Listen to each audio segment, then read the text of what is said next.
Hello everyone, welcome back to economics classes. आज हम discuss करेंगे प्रोपेंसिटी टू कंज्यूम और इसे हम बोल सकते हैं कंजप्शन फंक्शन। तो consumption function it is the relationship between consumption and income. अब जो हमारा प्रोपेंसिटी टू कंज्यूम है ये हमारा दो पार्ट्स में डिवाइड है, एक एवरेज प्रोपेंसिटी टू कंज्यूम, एक मार्जिनल प्रोपेंसिटी टू कंज्यूम। +1 की माइक्रो इकोनॉमिक्स में हमने पढ़ा कि मार्जिनल का मतलब होता है एडिशनल और चेंज इन। तो आज हम डिस्कस करेंगे एवरेज प्रोपेंसिटी टू कंज्यूम और marginal propensity to consume. Propensity to consume, अब different peoples having different propensity to consume, मतलब हर व्यक्ति की प्रोपेंसिटी टू कंज्यूम अलग होती है। जो गरीब लोग हैं वो अपनी इनकम को, सारी की सारी इनकम को कंज्यूम करना चाहते हैं, और जो अमीर लोग हैं वो अपनी सारी की सारी इनकम को सेव करना चाहते हैं। तो हम बोल सकते हैं different peoples having different propensity to consume. Last video lecture में हमने पढ़ा था income is equal to consumption plus saving, मतलब हम अपनी इनकम का कुछ पार्ट सेव करते हैं और कुछ पार्ट हम उसका कंज्यूम करते हैं। तो हम बोल सकते हैं कि consumption is the function of income. जो हमारा कंजप्शन है वो फंक्शन है इनकम का। तो स्टार्ट करते हैं एवरेज प्रोपेंसिटी टू कंज्यूम से, जिसका फॉर्मूला है consumption divided bye income. Table देखते हैं, टेबल में हम वही टेबल रखेंगे, टेबल चेंज नहीं करेंगे। इनकम में हम 100 का डिफरेंस लेंगे और कंजप्शन में हम 80 का डिफरेंस लेंगे। जो हमारी इनकम होगी वो 0 से स्टार्ट होगी और जो हमारा कंजप्शन है वो स्टार्ट होगा 40 से। तो इनकम 0, 100, 200, 300 और 400। कंजप्शन की बात करें तो 0 पॉइंट पे भी हम कंजप्शन कर रहे हैं 40 की, इसे बोलेंगे हम ऑटोनोमस कंजप्शन। और 80 का डिफरेंस लेंगे तो 40, 120, 200, 280 और 360। और अगर एपीसी की बात करें एवरेज प्रोपेंसिटी टू कंज्यूम, तो एवरेज प्रोपेंसिटी टू कंज्यूम का फॉर्मूला है कंजप्शन डिवाइडेड बाय इनकम। अब हम क्या करेंगे, कंजप्शन को डिवाइड कर देंगे इनकम से। तो फर्स्ट पॉइंट पे हमारी इनकम 0 है, कंजप्शन 40 है, तो ये कितना आएगा 0। और सेकंड पॉइंट की बात करें, जब हमारी इनकम 100 है तो हम कंजप्शन कर रहे हैं 120 का, मतलब जो 20 रुपीज हैं वो कहां से आ रहे हैं, वो आ रहे हैं हमारी सेविंग से। तो हमारा एवरेज प्रोपेंसिटी टू कंज्यूम आएगा कंजप्शन डिवाइडेड बाय इनकम, मतलब 120 डिवाइडेड बाय 100, ये आएगा हमारा 1.2। और थर्ड पॉइंट की बात करें तो जहां पे हमारी इनकम 200 और कंजप्शन 200, इसे बोलते हैं हम ब्रेक इवन पॉइंट, मतलब income is equal to consumption. यहां पे हमारा एवरेज प्रोपेंसिटी टू कंज्यूम 1 आएगा। नेक्स्ट पॉइंट की बात करें तो यहां पे हमारी इनकम 300 और कंजप्शन कर रहे हैं हम 280 का। यहां पे average propensity to consume find out करेंगे। कैसे फाइंड आउट करेंगे, कंजप्शन को डिवाइड करेंगे हम इनकम से, ये आ जाएगा हमारा 0.93। और फोर्थ लास्ट पॉइंट पे जहां पे हमारी इनकम 400 है और हमारा कंजप्शन 360 है, इस पॉइंट पे भी हम एपीसी कैसे फाइंड आउट करेंगे, कंजप्शन डिवाइडेड बाय इनकम, ये आ जाएगा हमारा 0.90। अब जो इसमें लॉजिकल पॉइंट है और एग्जामिनेशन पॉइंट ऑफ व्यू से और आपके प्रैक्टिकल पॉइंट ऑफ व्यू से इंपॉर्टेंट है, जो आपके एग्जामिनर पूछते हैं। फर्स्ट पॉइंट, क्या एवरेज प्रोपेंसिटी टू कंज्यूम एक से ज्यादा हो सकता है? Average propensity to consume, can average propensity to consume is more than 1? तो इसको हम कैसे सॉल्व करेंगे, हमें पता है कि एवरेज प्रोपेंसिटी टू कंज्यूम का फॉर्मूला क्या है। एवरेज प्रोपेंसिटी टू कंज्यूम का फॉर्मूला है हमारा consumption divided bye income, consumption divided bye income मोर देन 1। अब क्या आएगा हमारा, ये आएगा हमारा consumption is more then income, मतलब एक ऐसा पॉइंट जहां पे हमारा कंजप्शन ज्यादा है इनकम से, वहां पे हमारा average propensity to consume more than 1 होगा। अब ध्यान से देखो इस टेबल को कि किस पॉइंट पे हमारा average propensity to consume more than 1 है, मतलब हमारा कंजप्शन ज्यादा है इनकम से। तो अगर हम फर्स्ट पॉइंट में देखें तो यहां पे हमारा कंजप्शन 120 है और हमारी इनकम 100 है, मतलब यहां पे हमारा जो कंजप्शन है वो कितना है 120 और हमारी इनकम कितनी है हमारी इनकम है 100। तो इस पॉइंट पे हमारा average propensity to consume more than 1 होगा। ये हमारा यहां पे 1.2 है। सेकेंड पॉइंट की बात करें, can APC is equal to 1? क्या एपीसी 1 के बराबर हो सकता है? यस। किस पॉइंट पे? इस पॉइंट पे जहां पे हमारी income is equal to consumption, मतलब जितना मैं पैसा कमा रहा हूं उतना मैं पैसा खर्च कर रहा हूं। इस पॉइंट को बोलते हैं हम ब्रेक इवन पॉइंट। तो इस पॉइंट पे क्या होगा? इस पॉइंट पे हमारा एवरेज प्रोपेंसिटी टू कंज्यूम 1 के बराबर होगा। थर्ड पॉइंट की बात करें, क्या एपीसी इज लेस देन 1? क्या एपीसी 1 से कम हो सकता है? यस। किस पॉइंट पे? इसको कैसे फाइंड आउट करेंगे? हमें एपीसी का फॉर्मूला पता है। एपीसी का फॉर्मूला है हमारा consumption divided bye income less than 1। अब कैसे आएगा ये हमारा? ये आ जाएगा हमारा consumption is less than income. मतलब इसको हम बोल सकते हैं कि हमारी कंजप्शन कम है और हमारी इनकम ज्यादा है। तो किस पॉइंट पे हमारी हमारी कंजप्शन जो है वो कम है। कंजप्शन हमारी कितनी है? 280 है और हमारी इनकम 300 है। अगर हम पॉइंट 3 और 4 देखें, पॉइंट 3 और 4 देखें, जहां पे हमारी इनकम 300 है, मतलब हमारी इनकम ज्यादा है और हमारा कंजप्शन कम है। ऐसे पॉइंट पे एपीसी इज लेस देन 1। तो यहां पे हमारा एपीसी जो आएगा वो 0.90 आएगा। लास्ट पॉइंट की बात करें, can APC never be negative? Sorry, APC never be negative. जो हमारा एपीसी है वो कभी भी नेगेटिव नहीं होता। ऐसा क्यों नहीं होता? क्योंकि जो हमारा कंजप्शन है, because our consumption never be zero.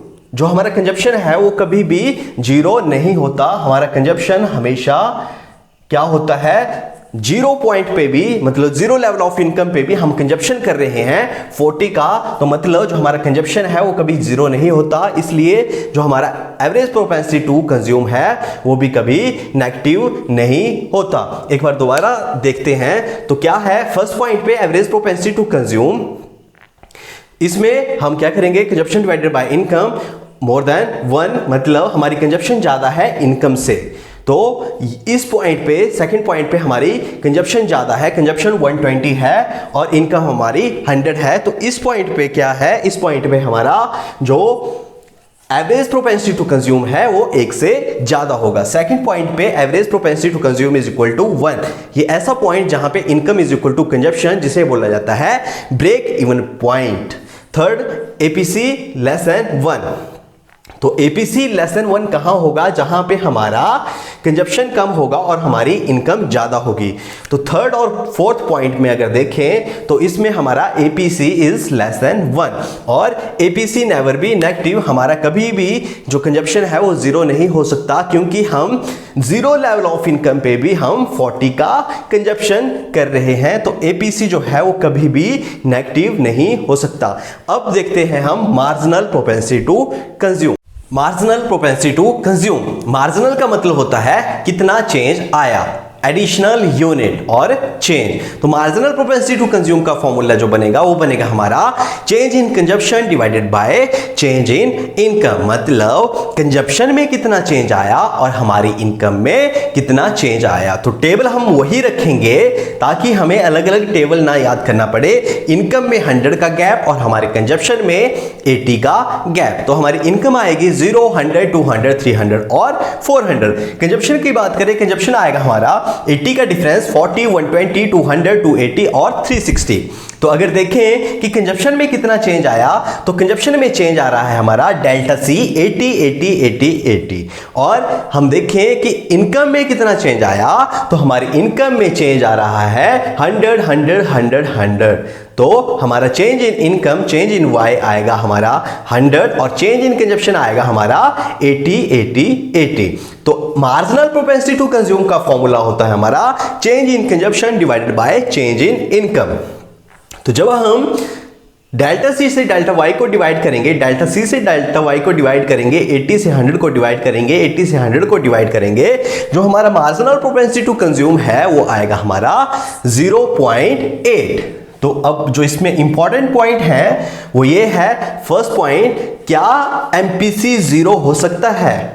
तो इसको कैसे फाइंड आउट करेंगे? बहुत इजी है, ध्यान से समझना, और बहुत लॉजिकली है। मार्जिनल प्रोपेंसिटी टू कंज्यूम का आपको फॉर्मूला पता होना चाहिए। मार्जिनल प्रोपेंसिटी टू कंज्यूम का हमारा फॉर्मूला है change in consumption divided by change in income. अब कंजप्शन हमारा कभी 0 नहीं होता, इनकम हमारी 0 हो सकती है, हमारी इनकम 0 हो सकती है, हमारा कंजप्शन 0 नहीं होता, क्योंकि हम 0 लेवल ऑफ इनकम पे भी, जब हमारी इनकम कुछ भी नहीं है उस समय भी हम क्या कर रहे हैं, 40 का कंजप्शन कर रहे हैं। तो ये आएगा हमारा कंजप्शन 40, और चेंज इन इनकम, अगर इनकम 0 भी है हमारी फर्स्ट पॉइंट पे, तो ये आएगा हमारा 0। मतलब यस कि जो हमारा मार्जिनल प्रोपेंसिटी टू कंज्यूम है वो 0 हो सकता है। Second, marginal propensity to consume क्या 1 हो सकता है? तो इसको भी कैसे फाइंड आउट करेंगे हम? मार्जिनल प्रोपेंसिटी टू कंज्यूम का हमें फॉर्मूला पता है, change in consumption divided by change in income.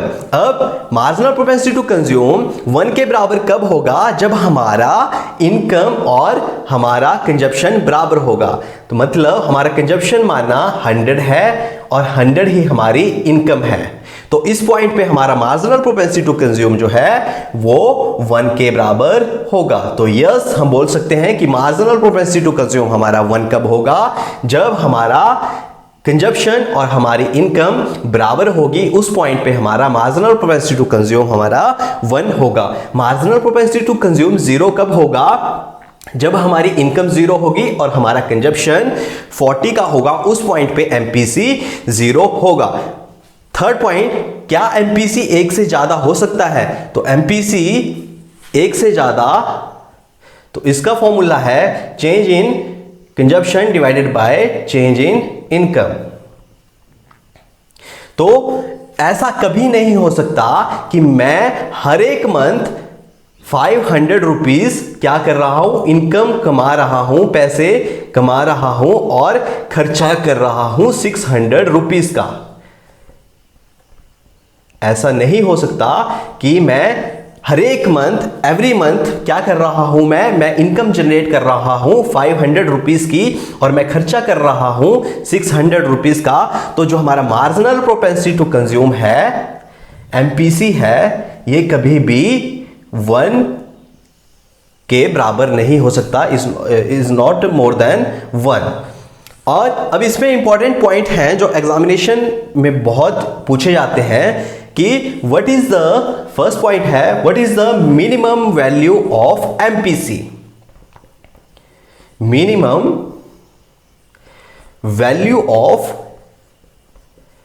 MPC, तो मिनिमम वैल्यू ऑफ एमपीसी हमारी होती है 0।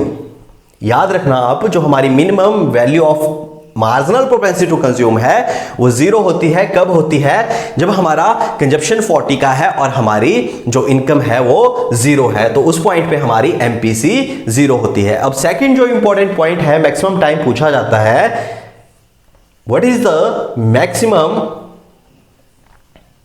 Value of MPC. तो जो मैक्सिमम वैल्यू होती है एमपीसी की वो कितनी होती है? 1। किस पॉइंट पे? जहां पे हमारा इनकम और कंजप्शन बराबर होता है, उस पॉइंट पे हमारी मैक्सिमम वैल्यू एमपीसी की 1 होती है। तो ये था हमारा मार्जिनल प्रोपेंसिटी टू कंज्यूम। इसमें जो इंपॉर्टेंट पॉइंट है वो ये है कि जो मार्जिनल प्रोपेंसिटी टू कंज्यूम है वो 0 कब होगा? वो 0 होगा जब हमारी इनकम 0 होगी और हमारा कंजप्शन 40 होगा।